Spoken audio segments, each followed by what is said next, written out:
சட்டவிரோதமாக சொத்துக்களை சேர்த்த முன்னாள் எம்பி சஜின் வாஸ் குணவர்த்தன சற்று முன் அதிரடி கைது செய்யப்பட்டு தடுத்து வைக்கப்பட்டுள்ள முன்னாள் ராஜாங்க அமைச்சர் பிள்ளையான் தாக்கல் செய்த அடிப்படை உரிமை மனு 18ஆம் திகதிக்கு விசாரணைக்கு. மகளை தேடி அலைந்த தந்தை மரணம், வவுனியாவில் சோகம். இளம்பெண்ணை துரத்தி சங்கிலியை பறித்த திருடன் மடக்கி பிடிப்பு, வெளியானது சிசிடிவி வீடியோ. விஜய் சங்கீதா விவகாரத்தை கதைத்து இந்திய ஊடகங்களில் வைரலாகிய அர்ச்சுனா எம்பி. இளவாலையில் போதைப் பொருளோடு கைது செய்யப்பட்ட இளைஞரிடம் திருட்டு நகைகள். துபாய் மற்றும் ரியாத்துக்கு விமான சேவைகளை ஆரம்பித்த ஸ்ரீலங்கன் ஏர்லைன்ஸ். எந்த சவால் வந்தாலும் இலங்கை எதிர்கொள்ள தயார், மத்திய வங்கி ஆளுநர் உறுதி. செய்திகளை தொடர்ச்சியாக தெரிந்து கொள்ள நியூஸ் ஒன் அப்டேட் சேனலை சப்ஸ்கிரைப் செய்யுங்கள்.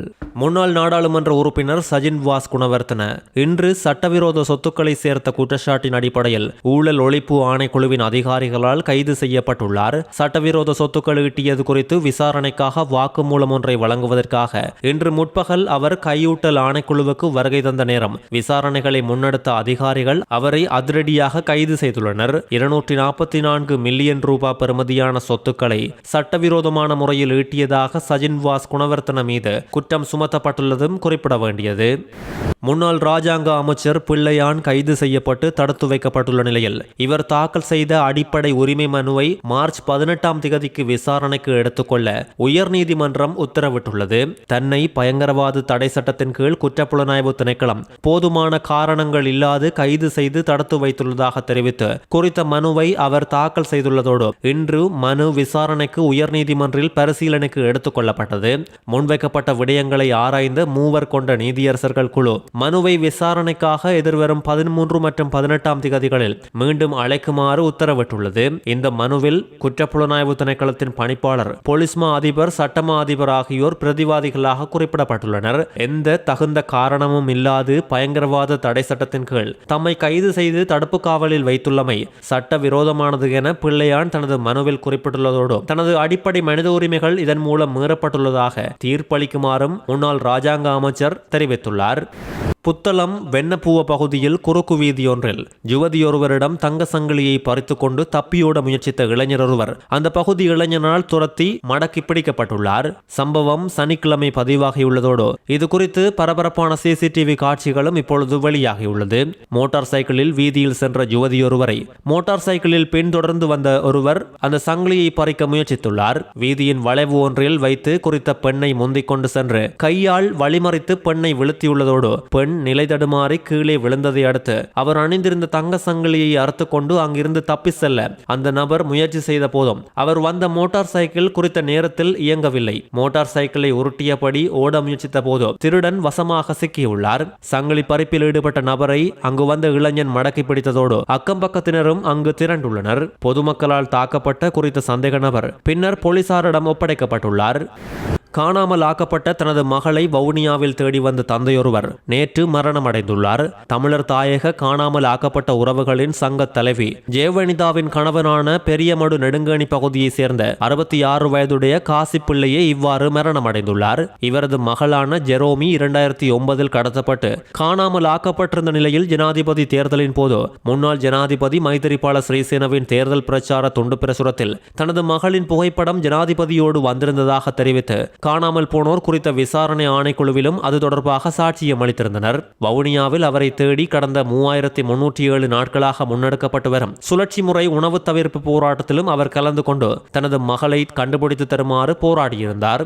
இந்த நிலையில் மகளை காணாமலேயே அவர் மரணமடைந்துள்ளமை குறிப்பிடத்தக்கது.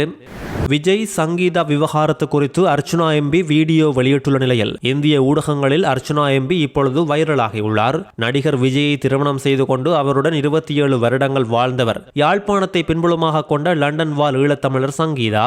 விஜய் மற்றும் சங்கீதாவுக்கு 2 குழந்தைகள் இருக்கின்றனர். தற்போது சங்கீதா விவகாரத்து கேட்டு நீதிமன்றத்தை நாடியுள்ளார். விஜய்க்கு ஒரு நடிகையோடு தொடர்பு இருப்பதாகவும் இதனால் தங்களின் திருமண வாழ்க்கை பாதிக்கப்பட்டதாகவும் விஜய் தன்னை கொடுமைப்படுத்தியதாகவும் பரபரப்பு புகார்களை சங்கீதா தெரிவித்துள்ளார். விஜய் அரசியலுக்கு வந்து 2 வருடங்கள் ஆகிவிட்டது. வருகிற 2026 சட்டமன்ற தேர்தலில் விஜய் ஒரு மாற்றத்தை உருவாக்குவார் என பலரும் எதிர்பார்த்துள்ளனர்.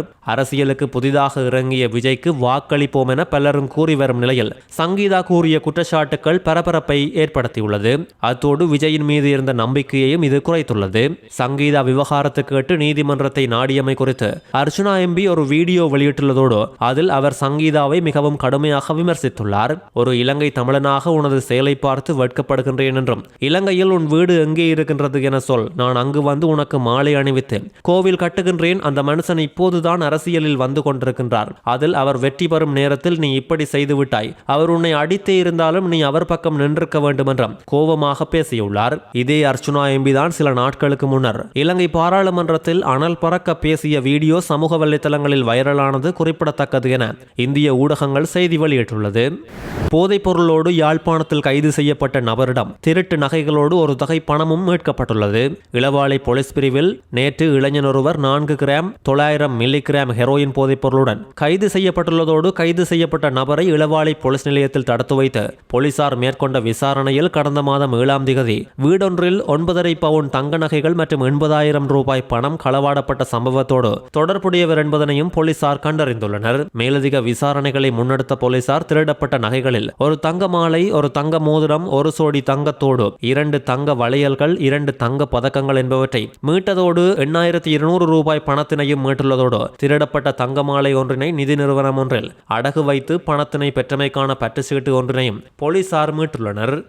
சந்தேகத்துக்குரிய முறையில் தொடங்கொட பகுதியில் பயணித்த ஒரு முச்சக்கர வண்டியை சோதனையிட்ட போது அதிலிருந்து நபரிடமிருந்து சுமார் 225 கிராம் ஐஸ் போதைப் பொருள் கண்டெடுக்கப்பட்டதோடு இதன் சந்தை மதிப்பு சுமார் 40 லட்சம் ரூபாய் என போலீசார் தெரிவித்துள்ளனர். போதைக்கு முற்றுப்புள்ளி தேசிய நடவடிக்கையின் கீழ் முன்னெடுக்கப்பட்ட வாகன சோதனை நடவடிக்கையில் தொடங்கொட மற்றும் அதனை சூழவுள்ள பல பகுதிகளில் ஐஸ் போதைப் பொருள் விற்பனையில் ஈடுபட்டு வந்த நபர் ஒருவரை போலீசார் கைது செய்துள்ளனர். கைதானவர் தொடங்கொட பகுதியை சேர்ந்த 26 வயதுடைய இளைஞர் என்பதோடு களுத்துறை பகுதியில் இயங்கும் ஒரு பிரதான போதைப் பொருள் கடத்தல் கும்பலுடன் இவர் தொடர்பில் உள்ளவர் என்றும் சந்தேகிக்கப்பட்டுள்ளார்.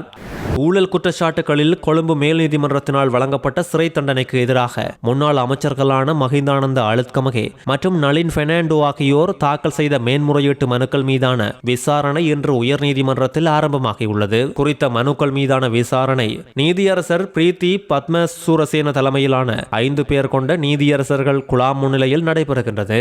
கடந்த 2015ஆம் ஆண்டு ஜனாதிபதி தேர்தலில் அப்போதைய ஜனாதிபதி வேட்பாளர் மஹிந்த ராஜபக்சவின் அரசியல் காரியாலயங்களுக்கு விநியோகிப்பதற்காக சதோச நிறுவனம் ஊடாக 14,000 கெரம் பலகைகள் மற்றும் 11,000 தாம்பலகைகளை இறக்குமதி செய்ததன் மூலம் அவர்கள் அரசாங்கத்துக்கு கிட்டத்தட்ட 60 மில்லியன் ரூபாய் இழப்பை ஏற்படுத்தியதாக குற்றம் சாட்டப்பட்டுள்ளது. இந்த வழக்கை விசாரித்த கொழும்பு உயர்நீதிமன்றத்தின் 3 நீதிபதிகள் கொண்ட மேலமர்வு சம்பந்தப்பட்ட குற்றச்சாட்டுகளின் பேரில் பிரதிவாதிகளை குற்றவாளிகள் என்று தீர்ப்பளித்து மஹிந்தானந்த அழுத்கமகேவுக்கும் 20 ஆண்டுகள் கடுங்காவல் சிறை தண்டனையும் நளின் பெர்னாண்டோவுக்கு 25 ஆண்டுகள் கடுங்காவல் சிறை தண்டனையும் விதித்தது. முன்னாள் அமைச்சர்கள் தங்களை விடுவித்து அந்த தண்டனையில் இருந்து விடுவிக்க கோரி உயர்நீதிமன்றத்தில் இந்த மேன்முறையீட்டு தாக்கல் செய்துள்ளனர். மத்திய கிழக்கின் சூழ்நிலையை தொடர்ச்சியாக கண்காணித்து பயணிகளின் பாதுகாப்பு மற்றும் நலனுக்கு முன்னுரிமை கொடுத்து ரியாத் மற்றும் துபாய்க்கான தங்கள் அன்றாட வானூர்தி சேவைகளை மீள ஆரம்பிப்பதாக ஸ்ரீலங்கன் ஏர்லைன்ஸ் அறிவித்துள்ளது. இன்று இரவு ரியாத்துக்கும் நாளை முதல் துபாய்க்கும் வானூர்தி சேவைகள் இடம்பெறவுள்ளது. ஜூவல் 265 கொழும்பு ரியாத் மாலை 6:15 மணிக்கும், ஜூவல் 266 ரியாத் கொழும்பு இரவு 10:35 மணிக்கும், ஜூவல் 231 கொழும்பு துபாய் மதியம் 12:40 மணிக்கும், ஜூவல் 232 துபாய் கொழும்பு மாலை 5 மணிக்கும் நடைபெறும். பயணிகள் மேலதிக விவரங்கள் மற்றும் மாற்று ஏற்பாடுகள் குறித்து அறிந்து கொள்ள விரும்பினால் ஸ்ரீலங்கன் ஏர்லைன்ஸ் நிறுவனத்தின் 24 மணி நேர தொடர்பு மையத்தை 1979 எனும் இலக்கத்தினூடாக தொடர்பு கொள்ளுமாறும் அறிவுறுத்தப்பட்டுள்ளனர். மத்திய கிழக்கின் போர் சூழலால் உலக சந்தையில் மசகு எண்ணெயின் விலை அதிகரித்தாலும் இலங்கை அதனால் ஏற்படும் பணவீக்க தாக்கத்தை எதிர்கொள்ளும் வலுவான நிலையில் இருப்பதாக மத்திய வங்கி ஆளுநர் கலாநிதி நந்தலால் வீரசிங்க தெரிவித்துள்ளார். இலங்கை எண்ணெய் இறக்குமதியை நம்பியிருக்கும் ஒரு நாடு என்ற ரீதியில் விலை உயர்வு இலங்கையின் பணவீக்கத்தில் தாக்கத்தை ஏற்படுத்தும் என்பதை ஒப்புக்கொண்ட ஆளுநர் தற்போதைய பொருளாதார நிலைமை அதனை சமாளிக்க கூடியதாக உள்ளதாக சுட்டிக்காட்டியுள்ளார். மத்திய கிழக்கு மோதல்கள் அதிகமானதை அடுத்து ஒரு பீப்பாய் மசகு எண்ணெயின் விலை $90 தாண்டியுள்ளது. வெள்ளிக்கிழமை மட்டும் பிரெண்ட் ரக மசகு எண்ணெய் விலை 9% அதிகமாக உயர்ந்து கடந்த 2 ஆண்டுகளில் இல்லாத உச்சத்தை எட்டியுள்ளது. பணவீக்கத்தை 5% இலக்கை நோக்கி வழிநடத்தும் நோக்கில் இலங்கை மத்திய வங்கி அண்மையில் தனது கொள்கை வட்டி விகிதத்தை 7.75% மட்டத்தில் பேண தீர்மானித்துள்ளது. உலகளாவிய ரீதியில் பணவீக்க அழுத்தம் அதிகரித்து வரும் போதிலும் இலங்கையின் தற்போதைய பொருளாதார குறைகாட்டிகள் நம்பிக்கை அளிப்பதாக ஆளுநர் இதன்போது தெரிவித்துள்ளார்.